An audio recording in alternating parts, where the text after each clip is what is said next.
Hello बच्चों, good morning. How are you? I hope you will be fit and fine. So today we are going to study combination of metals and non-metals, formation of ionic compound. Smile करिए, पहले से जरा सुस्ती वस्ती तोड़िए, फिर काम करते हैं भाई। केमिस्ट्री की मिस्ट्री सुलझाते हैं। अब देखिए यहाँ पर क्या मेटल नॉन मेटल के बीच रिएक्शन होगी तो क्या बनेगा? आयोनिक कंपाउंड बनेगा। क्यों बनेगा?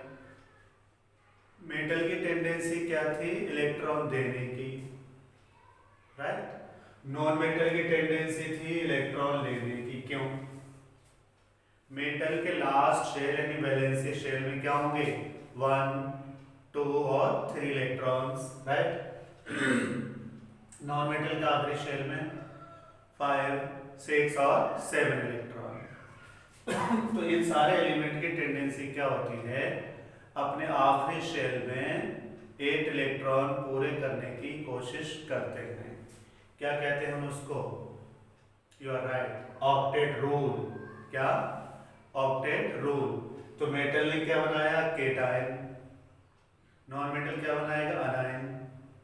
अब इन दोनों के बीच जो बॉन्ड फॉर्मेशन होगी उसको हम कहेंगे आयोनिक बॉन्ड, है ना। पिछले चैप्टर में हमने आपको सिखाने की कोशिश की थी bond is the force by which 2 atoms are held together. 2 atom आपस में क्या होते हैं? जुड़े रहते हैं। ठीक है। तो सबसे पहला आया formation of NaCl, sodium chloride का बनना। सोडियम क्लोराइड का बनना। तो देखो यहां पर Na 11 2 8 1, क्लोरीन 2 8 7। कौन मेटल है इसमें? सोडियम, क्योंकि इसके आखिरी शेल में क्या है? 1 इलेक्ट्रॉन है। कौन नॉन मेटल है? क्लोरीन, क्योंकि इसका आखिरी शेल में कितने हैं? 7 हैं। तो सोडियम क्या करेगा? इलेक्ट्रॉन देके केटायन बनेगा। क्लोरीन इलेक्ट्रॉन लेकर अनायन बनाएगा। एग्जाम में आता है अक्सर 3 नंबर में सवाल आ जाता है, show the formation of sodium chloride bye electron transfer method. Okay. तो मान लीजिए कि इसको अगर हम जबान दे दें, एनिमेट कर दें, तो क्लोरीन क्या कहेगा? कोई आए तो ले जाए, मेरी लाख दुआएं पाए, काश कोई मेरी ऑक्टेट पूरी कर जाए। अब उधर टपोरी सोडियम घूम रहा है, कहने लगा शाहरुख खान के स्टाइल में, किसका है तुमको इंतजार? मैं हूं ना। क्लोरीन को शर्म आई और शर्माते हुए बोली, ये रिश्ता क्या कहलाता है? ऑक्सीजन दूर से चिल्ला के कहने लगी, कमबख्त ये नहीं पता, ये रिश्ता आयोनिक बॉन्ड कहलाता है। तो सोडियम इलेक्ट्रॉन देने के लिए बेचैन, क्लोरीन इलेक्ट्रॉन लेने के लिए बेचैन। तो सोडियम के आखिरी शेल में जो एक इलेक्ट्रॉन है वो सोडियम उसे देने की कोशिश करेगा और ठीक है। अब सोडियम ने इसको दे दिया। जब एक इलेक्ट्रॉन निकलता है तो उस पर क्या आएगा? Positive charge. एक बात ये हमेशा के लिए याद कर लीजिए कि पूरा चार्ज निगेटिव चार्ज हो या पॉजिटिव चार्ज, सब किसका करिश्मा है? इलेक्ट्रॉन का। इलेक्ट्रॉन जहां से जाता है वहां पॉजिटिव चार्ज पैदा करता है, जहां पर जाता है वहां निगेटिव चार्ज पैदा करता है। ठीक है। तो सोडियम ने एक इलेक्ट्रॉन दिया तो सोडियम क्या हो गया? प्लस। क्लोरीन क्या हो गया? माइनस। अब चलिए एक इलेक्ट्रॉन को ऐसे दिखा देते हैं, तो एक आइडिया होगा कि इसने क्लोरीन ने एक इलेक्ट्रॉन लिया है तो इस पर क्या होगा? Negative charge. अब इन दोनों के बीच में क्या होगा? एक फोर्स ऑफ अट्रैक्शन होगा जिससे हम आयोनिक बॉन्ड कहेंगे। कुछ याद आया? जब आप फ्रेज पढ़ रहे होंगे तो आपके टीचर ने थोड़ा सा इशारा दिया होगा, F इक्वल्स टू के Q1 Q2 upon are square. तो ये क्या है, force of Coulombic force of attraction है। तो इसमें क्या होगा, केटायन और एनायन के बीच जो फोर्स होगा उसको हम आयोनिक कंपाउंड कहेंगे। फिर से देखते हैं, सोडियम इलेक्ट्रॉन देने के लिए बेचैन, क्लोरीन इलेक्ट्रॉन लेने के लिए बेचैन। सोडियम ने जब इलेक्ट्रॉन दिया तो सोडियम किस में चेंज हो गया, केटायन में। क्लोरीन किस में चेंज हो गया, अनायन में। ठीक है, अब इन दोनों के बीच जो फोर्स लगा वो क्या कहलाएगा, आयोनिक बॉन्ड। तो इसमें अगर डिटेल में लिखने को आता है तो हम कैसे लिखेंगे, हम कहेंगे on the basis of electronic configuration. लिखते जाइए, वी अंडरस्टैंड, पॉज करते जाइए वीडियो को, लिखते जाइए, है ना। On the basis of electronic configuration we understand that sodium is metal because this has one electron, and chlorine is non-metal because it has 7 electron in its valency shell. ठीक है, so when sodium combines with chlorine it will give one electron and acquire positive charge, और जिस पे positive charge आता है उसे क्या कहते हैं, केटायन। जिसमें निगेटिव चार्ज आता है उसको क्या कहते हैं, अनायन। अब इसमें चाहो तो एक लाइन और बढ़ा सकते हैं, सोडियम ने जब एक इलेक्ट्रॉन दिया है तो इसका क्या हुआ, ऑक्सीडेशन हुआ। क्लोरीन ने इलेक्ट्रॉन गेन किया है तो क्या हुआ, रिडक्शन हुआ। Therefore, when metal combines with non-metal, then redox reaction takes place। redox reaction take place क्या होती है, redox reaction होती है। चाहो तो इसके नीचे लिख देंगे, इसके नीचे ना, तो ये तो होगा redox reaction। लेकिन जब इसके कंटिन्यूएशन में जाएंगे तो लिख देंगे in this way both sodium and chlorine both acquire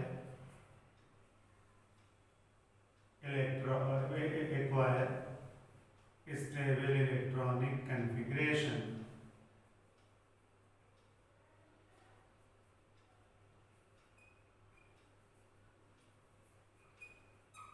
दोनों का इलेक्ट्रॉनिक कन्फिगरेशन कैसा हो जाएगा, स्टेबल हो जाएगा, राइट। तो सोडियम और क्लोरीन दोनों जो हैं स्टेबल इलेक्ट्रॉनिक कन्फिगरेशन एक्वायर कर लेंगे और ये क्या हो जाएगा, केमिकली स्टेबल हो जाएंगे, right. Similarly formation of magnesium oxide, ये चार दे रहते हैं आपके यहाँ, तो चारों के आने के चांसेस रहते हैं।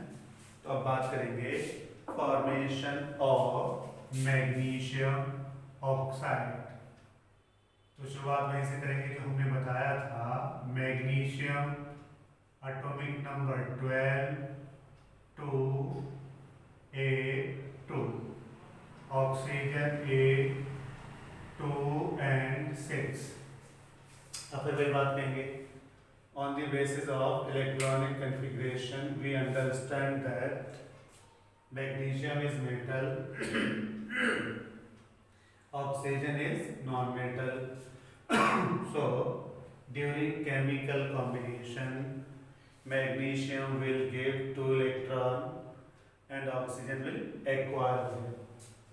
तो जरा इसको दिखाते हैं ट्रांसफर कैसे होगा। मैग्नीशियम 2 इलेक्ट्रॉन देने के लिए बेचैन होगा, ऑक्सीजन 2 इलेक्ट्रॉन लेने के लिए बेचैन होगा। कुछ बुक्स में हाफ एरो से दिखाया है, तो एक्चुअली फंडा ये आ चुका है कि अगर हम डबल हेड एरो दिखाते हैं, है ना, हाफ हेड एरो जो हेड है, सिंगल हेड एरो, तो वो पूरे एक पेयर को लेके जाएगा। अब वहाँ पर थोड़ा सा एक आइडिया है, हम देंगे आपके यहाँ पर, वहाँ पर उसको कोऑर्डिनेट बॉन्ड से दिखाते हैं। अगर आप यहाँ पर पूरा एरो बना दें तब भी आपके लिए कोई नुकसान नहीं है, लेकिन कोई अच्छी बात अगर सीखनी है तो बुरी बात नहीं है। तो एक इलेक्ट्रॉन के लिए एक हाफ एरो दिखाते हैं। कुछ बुक में पूरा एरो दे रखा है, गलत नहीं है वो, लेकिन हमें लगता है जब आपको केमिस्ट्री आगे पढ़नी है। तो अब इसने जो है मैग्नीशियम में 2 इलेक्ट्रॉन दे दिए, ऑक्सीजन ने 2 इलेक्ट्रॉन ले ली, तो ऑक्सीजन का क्या होगा, 8 इलेक्ट्रॉन होंगे। ठीक है, तो जब इसने 2 इलेक्ट्रॉन लिए तो चार्ज कैसा हो गया, निगेटिव।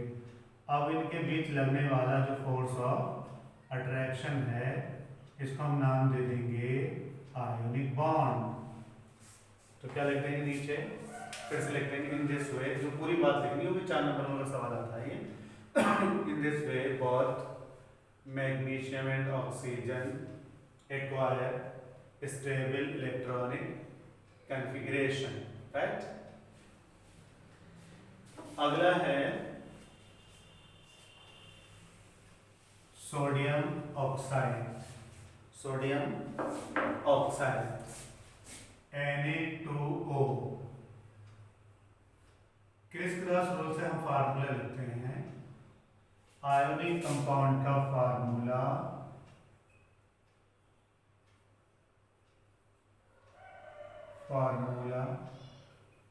किस पर बेस है, criss cross rule. Criss cross इसमें क्या करते हैं, वैलेंसी जो है वो एक्सचेंज कर देते हैं।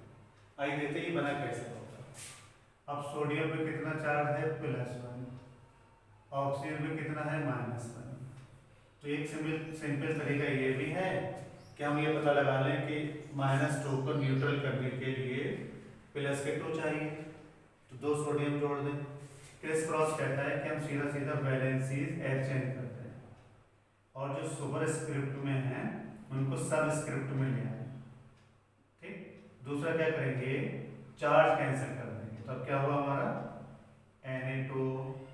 अब मान लिया हमें दोबारा वापस लेके जाना है, तो हम क्या लिखेंगे, Na, यहाँ क्या लिखेंगे, ऑक्सीजन। तो जो आयोनिक कंपाउंड का फार्मूला लिखा जाता है उसमें केटायन पहले आता है और अनायन बाद को आता है। अब तो ये वैलेंसी क्या करेंगे, वापस कर देंगे। ऑक्सीजन लिखेंगे भैया तुम अपना ले लो, -2 क्यों लगाया, क्योंकि निगेटिव है। ऑक्सीजन यहाँ कुछ नहीं है तो 1 माना जाएगा, तो इसे फिर वापस कर दिया हमने, क्या कर दिया, +1 कर दिया। ठीक है, तो इसका मतलब ये होगा यहाँ पर ऑक्सीजन ने 2 इलेक्ट्रॉन लिए होंगे, या हम पुराना तरीका वही अपना सोडियम का इलेक्ट्रॉनिक कॉन्फ़िगरेशन लिख लें, 2 8 1। ऑक्सीजन कितना होता है, 8 2 and 6। ठीक है, हमें यहाँ लग रहा है ऑक्सीजन 2 लेगा, लेकिन सोडियम की टेंडेंसी क्या, सिर्फ 1 दे सकता है। इस वाले में देने वाले 2 सोडियम होंगे, लेने वाला अकेला 1 ऑक्सीजन होगा। Na 1 इलेक्ट्रॉन ऐसे दिखा दें, 1 इलेक्ट्रॉन ऐसे दिखा दें। ऑक्सीजन, ठीक है, 1 इधर गया, सॉरी 1 इधर गया। अब तो सोडियम ने 2 इलेक्ट्रॉन दिए हैं, Na+,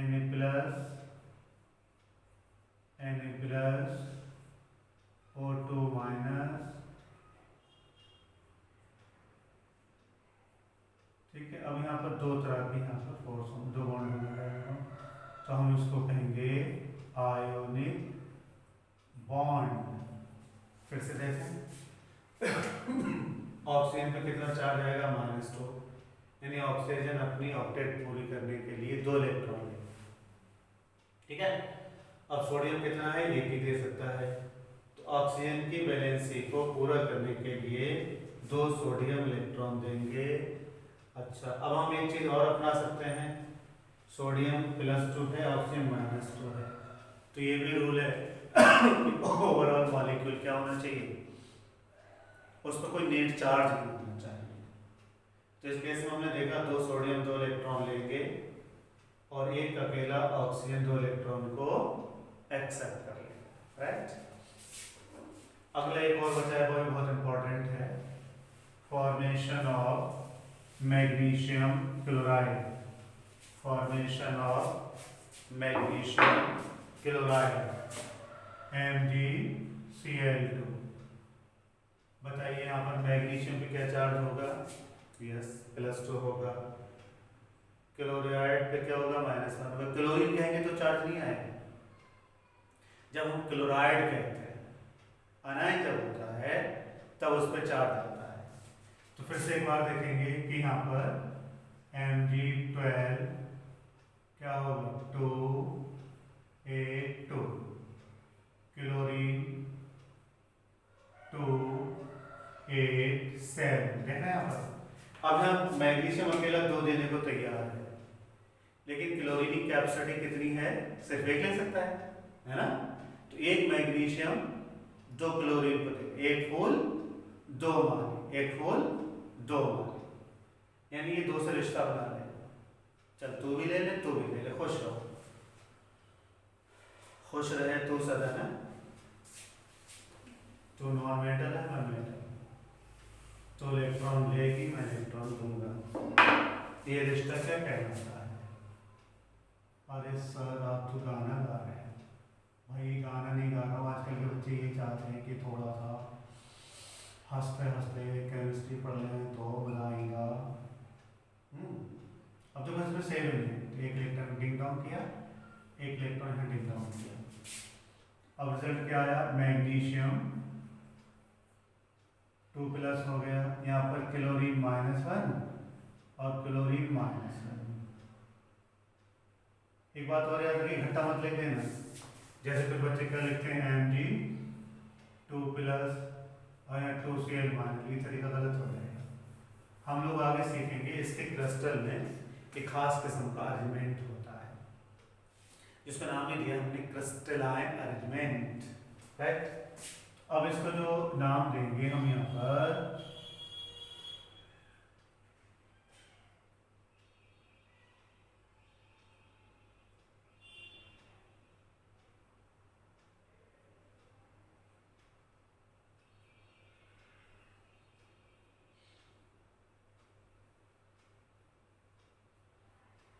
अब हम इसको देंगे ionic bond.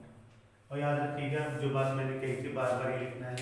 In this way both magnesium and chlorine acquire stable electronic configuration.